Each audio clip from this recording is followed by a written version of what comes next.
സംസ്കൃതത്തിൽ എന്തുണ്ടെന്നുള്ളത് ഇന്നത്തെ സമൂഹത്തിന് മുൻപിൽ കാണിക്കുമ്പോൾ അവരുടെ ടേബിൾ പറയാൻ സംസ്കൃത അധ്യാപകരാണ്. അത്രയും അവർ ഉയരുന്നില്ല.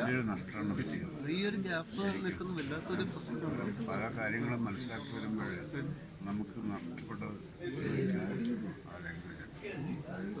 പണ്ട് ലോകത്ത് പല സ്ഥലങ്ങളിൽ നിന്നും കടന്തയിലും തലശ്ശേരിയിലും ആൾക്കാരാണ് പഠിച്ചത്. തിരുവനന്തപുരത്തുണ്ടായിരുന്നു കാന്തല്ലൂര് പാർശ്വപൂരശാല. കാന്തല്ലൂർ എവിടെയായിരിക്കും അത്? കാന്തല്ലൂര് അമ്പലം കഴിഞ്ഞിട്ടുള്ള ഒരു കാന്തല്ലൂർ എന്നൊന്നും സ്ഥലം അവിടെ ഉണ്ട്. തൈക്കാട് കഴിഞ്ഞിട്ട് കാന്തല്ലൂര് ഒരു ക്ഷേത്രമുണ്ട്, ശിവന്റെ അമ്പലമുണ്ട്. 8 വീട്ടിലുള്ളമാരുടെ കുലദേവതയായിരുന്നത് കാന്തല്ലൂര് ദേവര്.